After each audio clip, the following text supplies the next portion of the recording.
This is Optimal Finance Daily, episode 864, Reader's Story, The Man Who Thought Early Retirement Sucked, by Brandon Turner with MrMoneyMustache.com.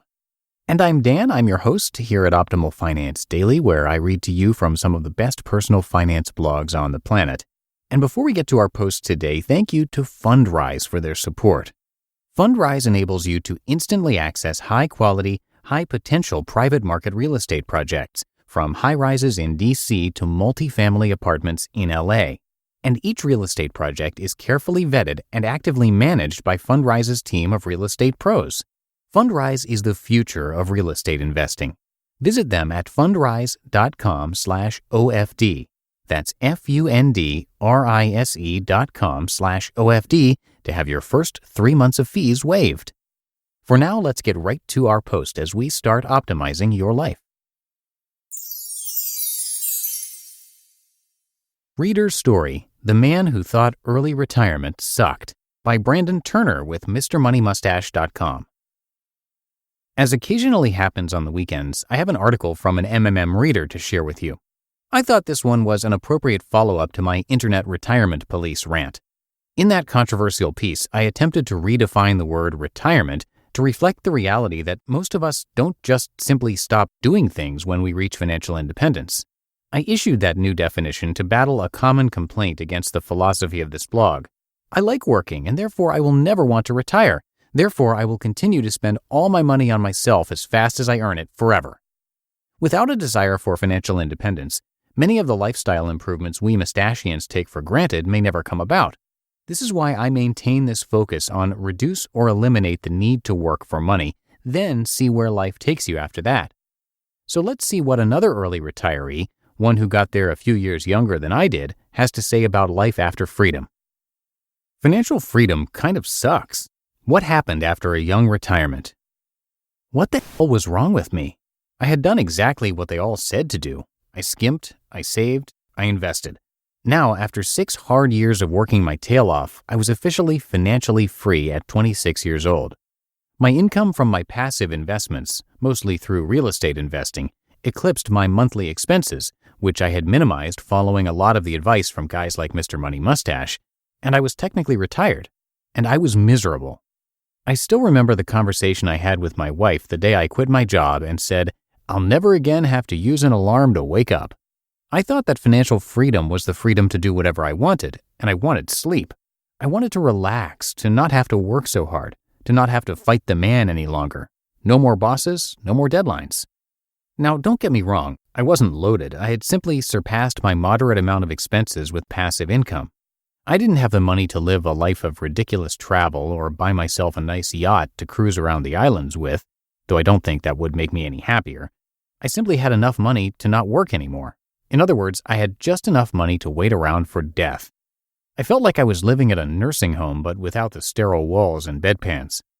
Granted, I don't have any children at this point, so I can't say how things would be different if I were raising some young'uns, though my 3 cats definitely kept me busy. Okay, that's a lie. My 3 cats took naps with me, and I had to clean a litter box every few days. Okay, that's a lie also. I just had to remind my wife that the litter box was in need of changing, and I'd get back to the game. But when you have nothing to do, even the easiest, most mundane tasks seem overwhelming. In the words of Jim Gaffigan, "You mean I actually have to point the remote control?" At this point, you're probably thinking I'm a lazy SOB who's whining about living the dream. Okay, that's fair.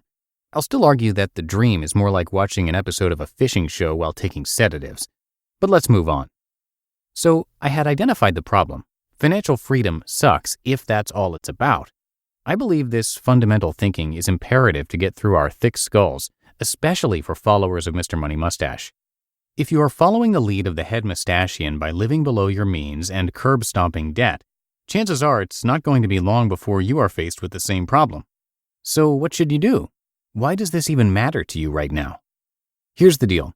It's time to start plotting your financial independence now so you don't end up a depressive pile of existence like I was.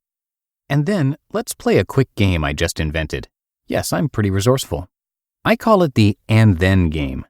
It's real easy to play and something that's been stirring around in my head for some time now, which has helped me get over the financial freedom slump and into some true, healthy productivity. To play, I just want you to envision your goal. What are you aiming for in your quest for financial freedom? Is it to quit your job? Is it to travel the world? What is the end game for you? Do you have it? Great. Now ask yourself, and then? In a world where many of us grew up playing video games, the end was truly the end. Once we saved the princess from Bowser's castle, we shut the game off and popped in another cartridge, perhaps tackling Paperboy or Duck Hunt. In America, and probably elsewhere, retirement mentality is the same. The end goal is retirement and then death. There may be a few games of shuffleboard and a few nice Bahama cruises during the waiting time before we bite the dust, but there really is no game plan for post-retirement.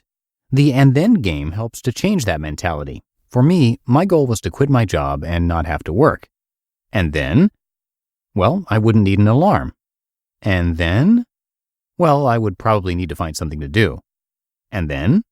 I'd start a business and maybe teach something I'm good at, and probably start building a family. Bingo.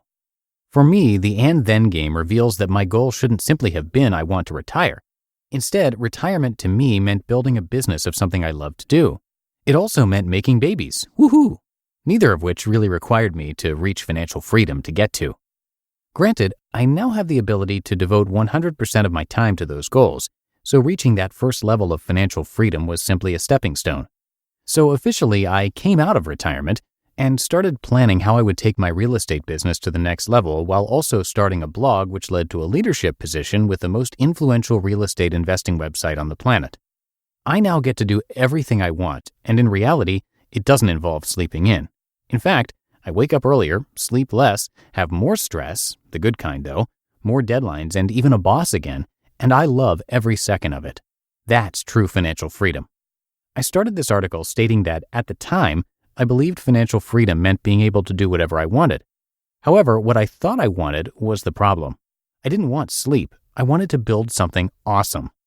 Work is good for the soul, as my dad always told me. Or maybe it was just a line I heard in a movie. Either way, it makes sense. You might be different. Maybe you want to teach. Maybe you want to travel. Maybe you want to start a blog.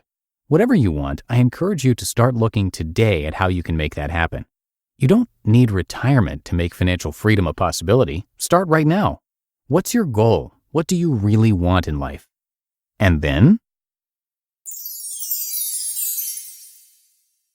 You just listened to the post titled Reader's Story, The Man Who Thought Early Retirement Sucked, by Brandon Turner with MrMoneyMustache.com. And thank you again to Fundrise for their support. Come by fundrise.com/OFD to have your first 3 months for free. Private market real estate has historically provided excellent ongoing cash flow, even as it supports long-term growth. Private market assets like these are a strategy for diversifying beyond public market investments and even other kinds of real estate, like publicly traded REITs. And Fundrise is the future of real estate investing. The platform's innovations power an investor-first model by eliminating the bloated costs and middlemen that have traditionally weighed down real estate investing, saving investors time and money. Unparalleled transparency and real-time reporting let you see how the development of specific properties impact your overall portfolio.